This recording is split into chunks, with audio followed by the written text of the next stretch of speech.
Что будет, если уехать за 1000 километров от привычных тайских пляжей?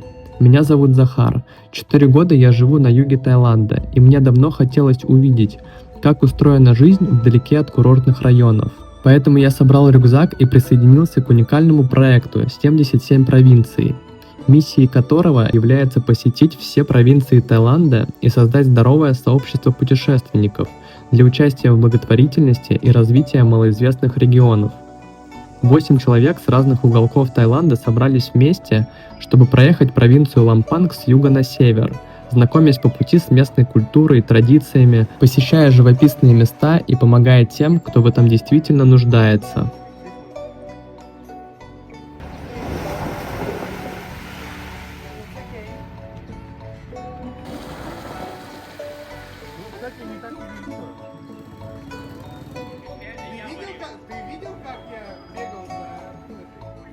Север Таиланда – это бывшие земли древнего королевства Лана, которое несколько веков было отдельным государством со своей историей, диалектом и традициями.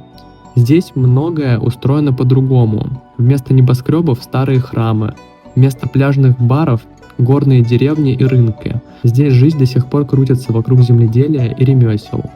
Здесь нет толп туристов, громких вечеринок и привычных маршрутов. Сюда едут, чтобы увидеть Таиланд с его размеренной и спокойной жизнью, радушными местными жителями и невероятно красивой природой.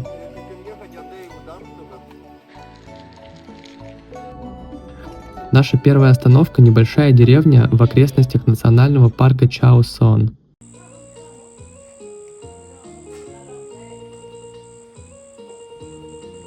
Мы приехали сюда ночью, когда было уже темно, и только утром поняли, насколько здесь красиво.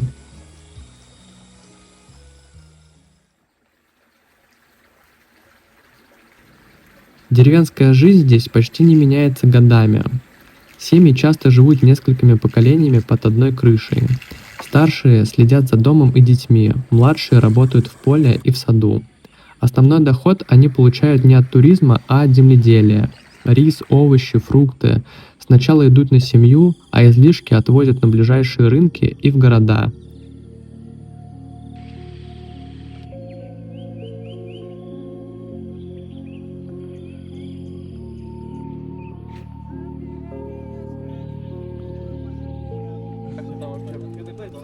Встретив рассвет и насладившись видами, мы отправились дальше.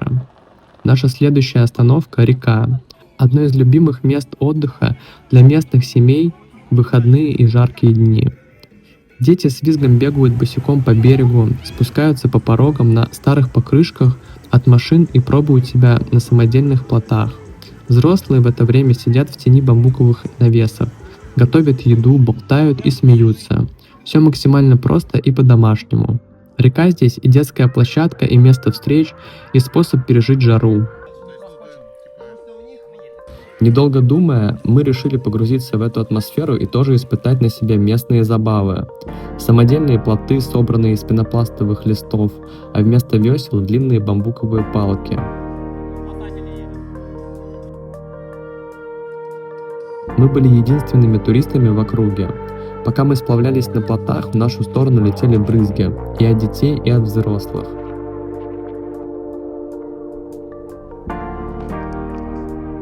Все смеялись, что-то кричали на своем, вовлекая нас в свою игру. Эти места не избалованы вниманием приезжих, поэтому для местных увидеть туристов было в диковинку.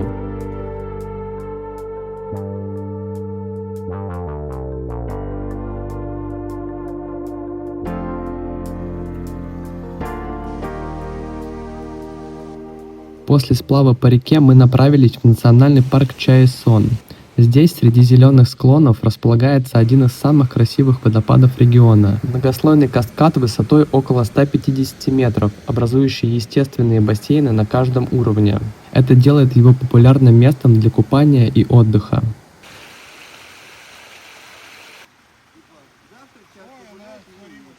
Национальный парк Чао Сон – отличное место для любителей природы. Густые леса с разнообразной фауной, шумные водопады, живописные пейзажи и горячие источники. Для посетителей доступны различные удобства, включая места для кемпинга и аренду домиков.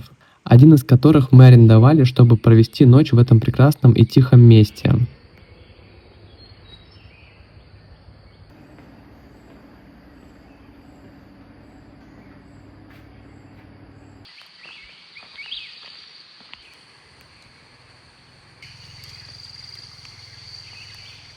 На следующий день мы проснулись рано утром.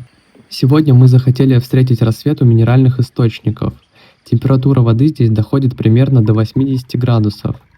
Горячие ключи смешиваются с прохладной водой горных ручьев, образуя теплые бассейны, подходящие для купания. Но самое приятное – это контрастные ванны.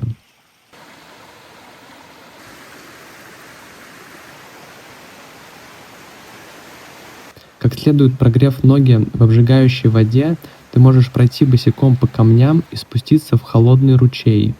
Проделав так несколько раз, ноги испытывают легкость, а суставы перестают болеть. Также тут доступны частные хижины для минеральных ванн, которые можно арендовать за небольшую плату.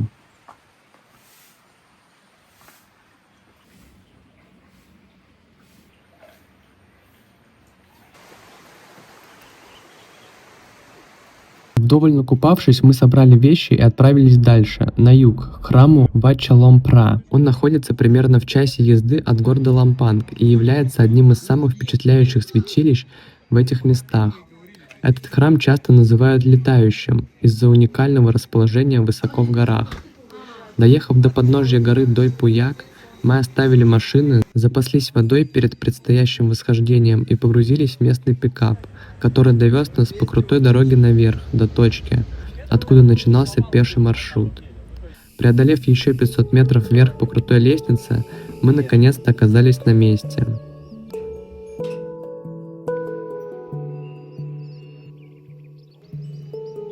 Он выглядит как что-то из сказки. Белоснежные пагоды на скалистых пиках. Ни туристов, ни шума. Колокольчики звенят на ветру. Гонги отзываются низким эхом, пробивая все тело приятной вибрацией.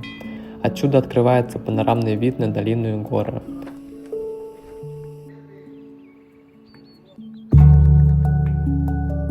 Мелкие детали дополняют картину и создают особый уют.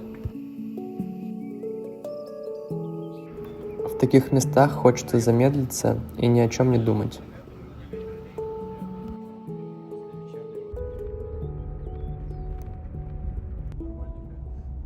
После долгого дня в горах мы изрядно проголодались и решили отправиться в центральный город Лампанг, чтобы поесть в уютном камерном месте и попробовать традиционной северной кухни. Наш выбор пал на ресторан Бан Прая Сурен by Мадам Мусур. Это не просто ресторан, а дом с историей. 100 лет назад здесь жил первый губернатор Лампанга. Здесь сохранилась архитектура колониальной эпохи, старинные деревянные полы, винтажная мебель, люстры и антикварные детали, тихий дворик с фонтаном. Тут готовят еду на стыке традиций и стиля. Меню сфокусировано на классических блюдах севера.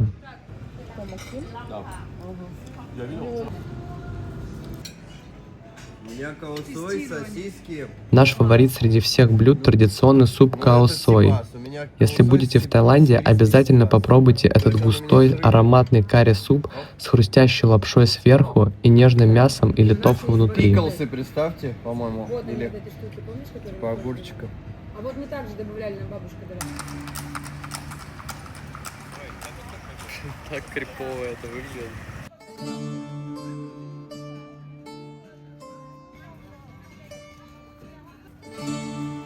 Под вечер мы отправились на разведку по центральной Волкинг-стрит Лампанга.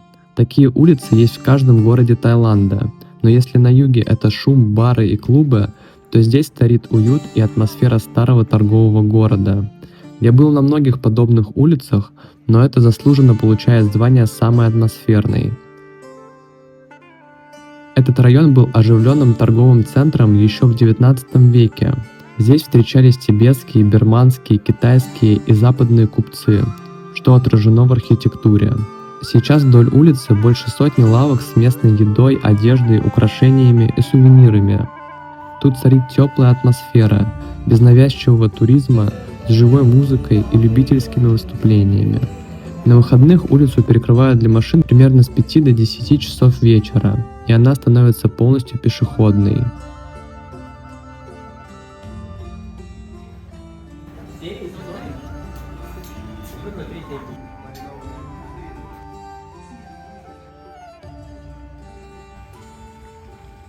Неподалеку от рынка находится река Ванг с длинной набережной, кафе, барами и ресторанами, в одном из которых мы провели остаток вечера.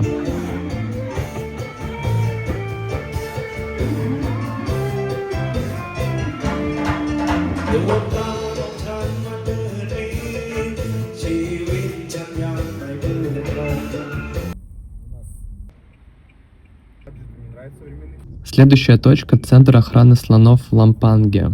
Он расположен примерно в 28 километрах от города, в районе Хангчат, и совмещает в себе приют и госпиталь для слонов, привезенных сюда из разных регионов Таиланда.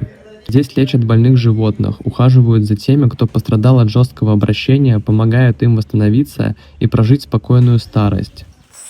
За яркими шоу и катаниями на слонах в Таиланде часто скрывается жесткая правда. Чтобы слон подчинился человеку, его с раннего возраста проводят через болезненные процедуры психологического и физического воздействия. Их разлучают с матерью, держат в клетках, избивают и лишают сна, чтобы подавить волю. Все это ради развлечения туристов.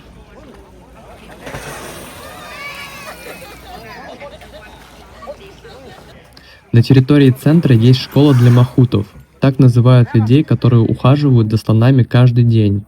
Это не дрессировщики, а скорее друзья и проводники. Здесь их учат тому, как правильно работать со слонами и заботиться о них.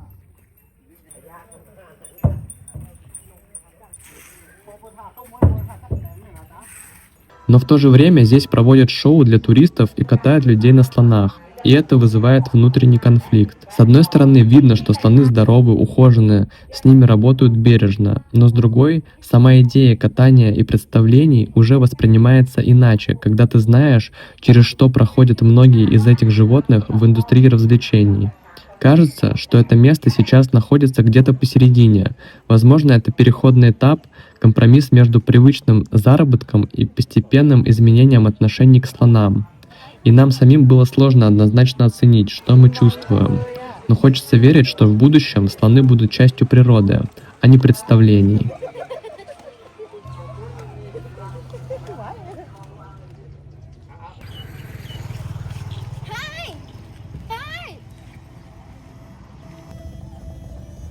Следующая остановка – один из древнейших и самых ценных храмов на территории Таиланда. Здесь на севере есть множество храмов, но большинство из них восстановленные или построенные заново в последние десятилетия. Но храм Прат Тат Лоанг – исключение. Он был построен более 1000 лет назад и почти полностью сохранился в своем первозданном виде. Первое из необычного, что бросается в глаза, это массивная кирпичная стена. Снаружи он напоминает крепость, а не типичный храм.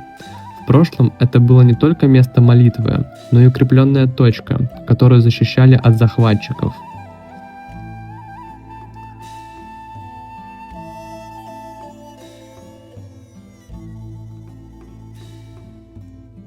Архитектура здесь подлинный пример стиля древнего северного королевства Ланна. Темное тиковое дерево, многоскатные крыши, расписные колонны и фрески, созданные вручную сотни лет назад. Это одно из немногих мест, где можно ощутить дух древности, без пластиковых драконов и ярких гирлянд. Отдельную роль здесь играют конные экипажи. Прямо у входа нас ждала настоящая карета, запряженная лошадью. В Лампанге это не редкость. По улицам города до сих пор курсируют около 70 таких экипажей. Это единственный город в Таиланде, где они все еще используются как общественный транспорт. Эта традиция появилась здесь в начале 20 века, когда Лампанг стал крупным торговым центром. Первые экипажи завезли португальцы, и тогда они служили главным транспортом для чиновников и бизнесменов. Возничие в широкополых шляпах, расписные повозки, украшенные цветами. Сцена настолько необычная, что меньше всего ждешь увидеть ее именно здесь, в тайской глубинке. И это прикольно, по-своему. На следующий день нас ждала особенная миссия. Мы договорились с 2 детскими домами, чтобы провести все необходимое и пообщаться с ребятами. По дороге заехали в магазин и купили все, о чем нас попросили. Зубные пасты и щетки, шампуни, носки, сладости к чаю. Все это предметы первой необходимости, в которых нуждаются дети. Это было волнительно и для многих из нас впервые. Мы не знали, как отреагируют дети и что скажут руководители.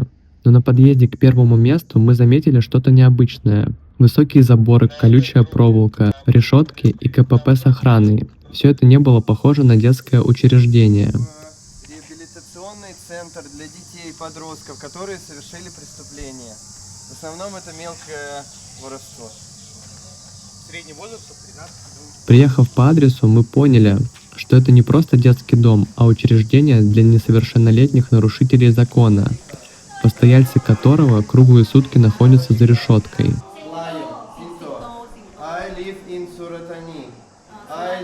Детей, к сожалению, нам увидеть не удалось. Правила не позволяют. Но персонал был искренне рад нашему визиту. Мы передали все, что привезли, и немного расспросили о ребятах. Нам рассказали, что большинство из них оказались здесь из неблагополучных семей, чаще всего из-за мелких краж. На самом деле это место не напоминало тюрьму или детскую колонию. На стенах висели мотивирующие надписи, призывы к исправлению и новой жизни. Хороший ремонт, достаточно света и обширная материальная база. Если бы не эти решетки с колючей проволокой, это место нельзя было бы отличить от хорошей школы, за исключением того факта, что вместо выпускного дети тут ждут окончания своего срока.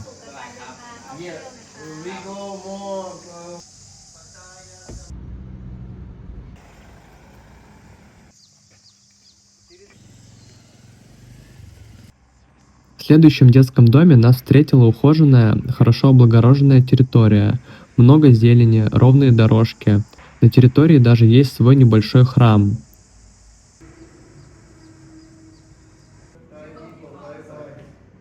Нас встретили воспитатели, провели внутрь и познакомили с наставниками и постояльцами. Здесь живут девушки, пережившие насилие и слабовидящие. Разговор получился спокойным. Нас слушали внимательно, но поначалу сильно стеснялись. Было видно, что иностранцы здесь появляются нечасто.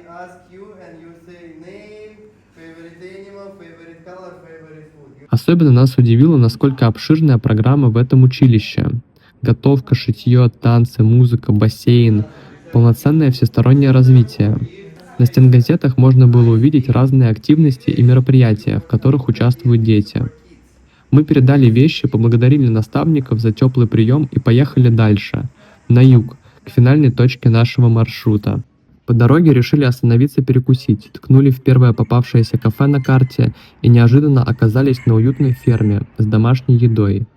Сразу видно, что здесь обосновалась тайская семья с удивительным чувством вкуса. Вокруг живые попугаи, расставленная антикварная мебель, старые граммофоны, картины и резные деревянные изделия. И все это на фоне шикарного вида на горы. Вообще на севере Таиланда довольно много таких спрятанных от туристов мест. И в каждом из них чувствуется, с какой душой и искренней любовью люди относятся к своему делу. Следующей точкой нашего северного маршрута стал национальный парк Тхампхат-Хай. Главной жемчужиной этого места является гигантская карстовая пещера, уходящая под землю более чем на километр. Она была открыта в 1923 году и известна своими впечатляющими светящимися каскадами сталагмитов. Чтобы спокойно исследовать подземные залы, мы взяли гидов, 2 молодых девушек. Они с раннего возраста помогают семье в этом деле. В Таиланде местные жители часто работают целыми семьями. Путь к самой пещере оказался неплохой кардиотренировкой, так как до массивного сводчатого входа вела длинная лестница.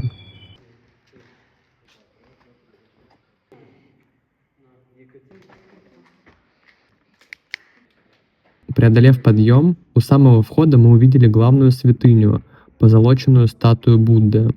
Прямо рядом с ней возвышается гигантский 20-метровый белый сталагмит, а на стенах можно разглядеть инициалы короля Рамы VII, посетившего это место в начале прошлого века.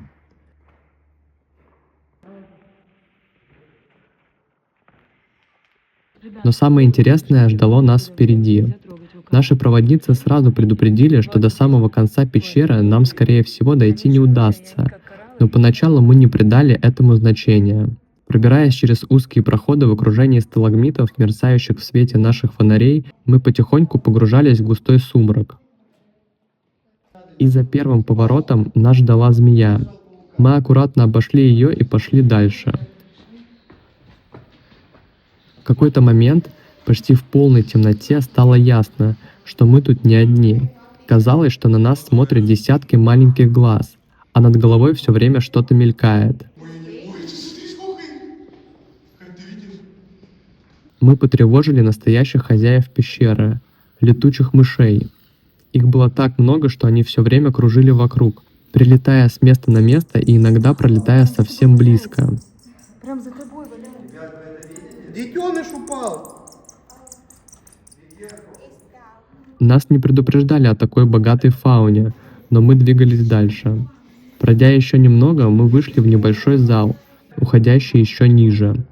В самом конце виднелась старинная статуя сидящего Будды, которая в этом полумраке выглядела чуть жутковато, но настоящий дискомфорт пришел позже. Ну да. Я чувствую, что нет кислорода. Я тоже. В какой-то момент мы все одновременно почувствовали резкую нехватку воздуха. Стало тяжело дышать, появилась слабость. Тут мы и вспомнили слова наших гидов. Ближе к вечеру в глубине пещеры скапливается углекислый газ, и продолжать путь уже небезопасно. Я первый раз почувствовал, что такое нехватка. Мы развернулись и быстрым шагом пошли назад, к выходу. Честно говоря, мы не ожидали получить такой спектр эмоций от одной пещеры, но это точно того стоило.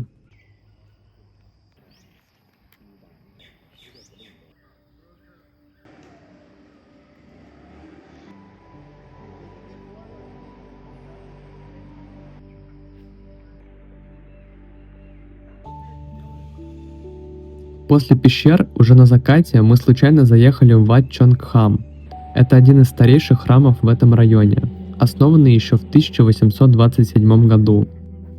Туристов практически не было, по территории спокойно ходили монахи. Оказалось, что комплекс до сих пор работает как школа для молодых послушников. Из-за этого здесь совсем нет привычной туристической суеты. Монастырь живет своей обычной повседневной жизнью.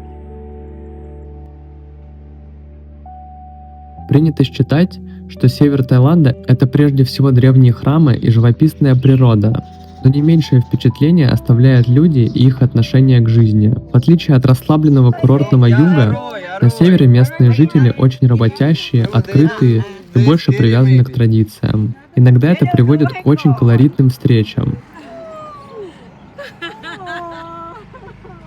Они еще живые. Только посмотрите на эту милейшую местную жительницу, предлагающую нам жаб, которых, судя по всему, она сама наловила и аккуратно собрала в пакет. Где змеи синто? Возьмем на ужин. Поняв, что такие деликатесы нас не интересуют, она без задней мысли села на свой мопед и поехала дальше по своим делам, с пакетом жаб и мыслью о странных приезжих туристах, которые отказались от такого деликатеса, ею старательно пойманного. В завершении нашего активного дня мы остановились в уютном отеле. После дорог и плотной программы было особенно приятно просто упасть в кровать, засыпая под звуки леса, а утром открыть глаза с видом на зеленые поля. Наш маршрут подходил к концу. Впереди оставалась всего одна последняя локация. Утром мы отправились вглубь национального парка Тхам-Пхат-Хай, к тому самому голубому озеру, о котором нам столько рассказывали местные. На самом деле это не просто озеро, а огромная воронка в известняковой долине, которую когда-то создала сама природа. Грунт и свод древней пещеры обрушились, а образовавшаяся чаша со временем заполнилась водой. Диаметр этого природного колодца примерно 100 метров, а глубину до конца не знает никто. Дно скрывается в темноте, и именно поэтому вода кажется такой плотной, насыщенно голубой и изумрудной одновременно. Джунгли и скалы обступили озеро, из-за чего оно стало похоже на спрятанный в лесу природный амфитеатр. В кристально-прозрачной воде плавают огромные черные самы, и стаи рыб, спокойно подплывая к берегу. Сидя у этого голубого озера и прокручивая в голове все, что мы успели увидеть, я поймал себя на одной мысли. Север Таиланда – это вообще про другой формат путешествий. Да, эти провинции остаются в тени раскрученных курортов, но именно в этом их главная прелесть. Местная еда на шумных рынках, затерянные в горах деревни, тихие храмы и люди, которые живут простым и честным трудом. Лампанг и весь север – это идеальное направление для тех, кто уже насмотрелся на пляжи и небоскребы, и теперь хочет прикоснуться к истории и культуре старого королевства Лана. Огромное спасибо Олегу и команде Thai Help Travel за то, что собрали нас вместе. Идея проекта «77 провинций» показать страну глубже, соединить путешествия с реальной помощью, действительно вдохновляет. Надеюсь, что со временем все больше людей будут выбирать именно такие нестандартные маршруты.